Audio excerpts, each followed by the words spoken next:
Following near-death account, the study suggests that following near-death account, near-death account has overwhelming responses, and these responses due to the struggle the individual make from their prior life conception, the perspectives of life and death, and but however, near-death experience is not accepted as a true event by majority of the healthcare professionals, including nurses, which equalize near-death experience ICU psychosis or ICU delirium. So, near-death experience, this indicates the poor management of individuals' identity by the healthcare facilities.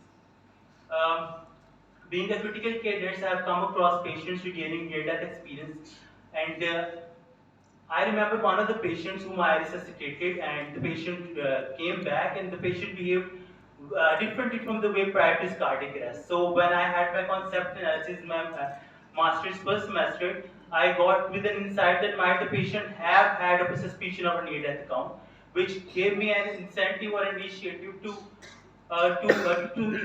study the narratives of those patients who have been death kissed and still alive and well.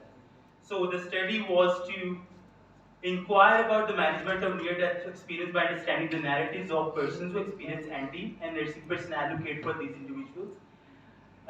There were three objectives: to explore the experience of individuals who have encountered this experience, to describe the perception of the nursing personnel who have cared for these individuals, who have provided care to such individuals, and to inquire about the management of near-death experience to nursing personnel who have provided care to such individuals. So a qualitative narrative inquiry was employed to address this research problem. And the individuals were, as mentioned before, the individuals with ND and the nursing personnel who cared for such individuals. Purposive and snowballing sampling was employed. The data saturation was achieved at the sample 8, and data collection strategy was interview guide and field notes. So IRB approval was sought priorly, and the informed consent was written considering the principles of APA guidelines of 2017. The data was analyzed by the Bleak Holistic Content Analysis comprising of 5 steps, and the data was ensured by the Reisman criteria of trustworthiness. So this is the overall holistic content analysis of the near-death accounts, comprising of the 3 major foci with the sub-foci along with the global and initial impressions. So this is the first foci, which is the near-death, the narratives of the near-death experience, and consisting of the 4 sub-foci, which is biophysical health experiences, sensory awareness, visual, auditory, supernatural, spiritual encounters, and deep emotional episodes. Even though I just brought some other document alongside with me, so I'm going to, because I have a bit of turnover with the time, so I'm going to explain with you by not giving the narratives of the individual, the quotations of the patients. So, it has been reported by the individuals that the near-death experience was followed after the life-threatening condition. So it was consistent with the prior findings, and the individuals reported that they had pain in their chest while they were being resuscitated. Even when the nurses say that when the patient is in the cardiac arrest, the patient is unconscious, he doesn't have any awareness.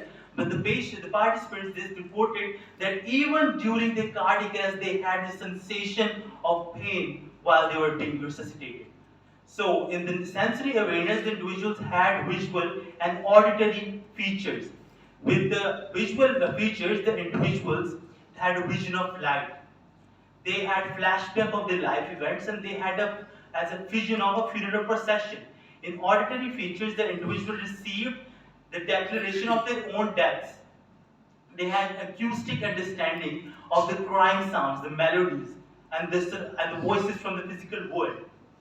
For the supernatural and spiritual encounters, what individuals had reported were they had a sense of discernment, they had clairvoyance, they had out-of-body experience.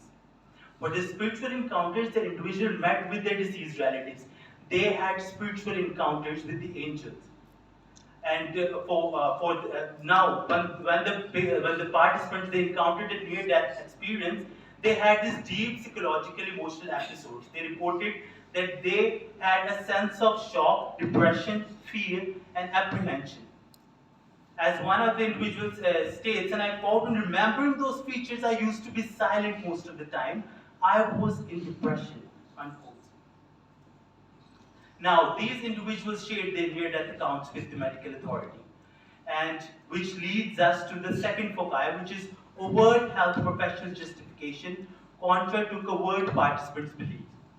The medical authority affiliated these near-death accounts with hypoxia, anxiety, intravenous line malfunctioning, and ICU psychosis. However, there was a contextual finding in the current study, which was found as a family interaction. The family interacted in a very effective way, which found to be effective for the individuals while integrated their entities into their lives. So the family interacted in a productive way by sharing, by giving the patient time to share and care. The family arranged expeditions, and the family they gave emotional support to the participants, which found to be very effective in the integration of participants' lives, and which leads us to the third foci, which is holistic transformation. Deep holistic transformation has four components. The patient's reported personality changes, they had behavioral transformation, they had professional mindfulness and spiritual growth.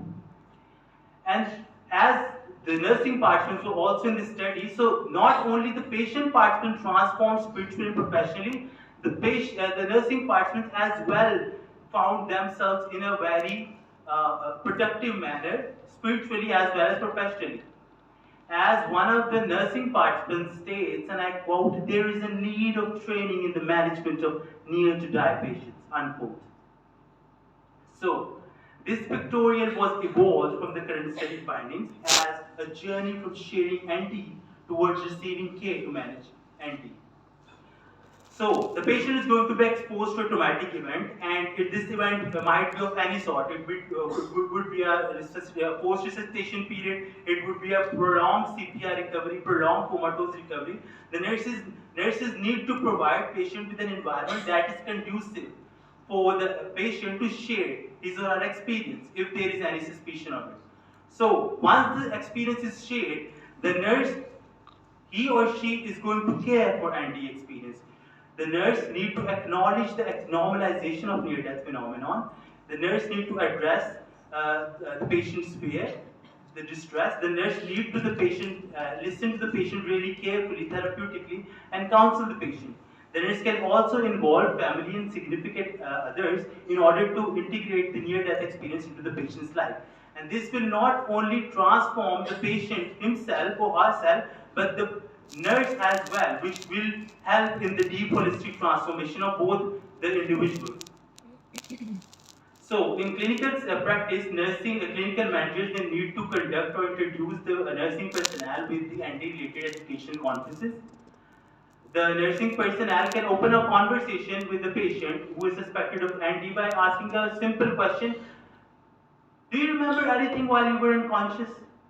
Oh, for the nursing education, we got to know from the current finding that psychospiritual care is equally important as physiological care.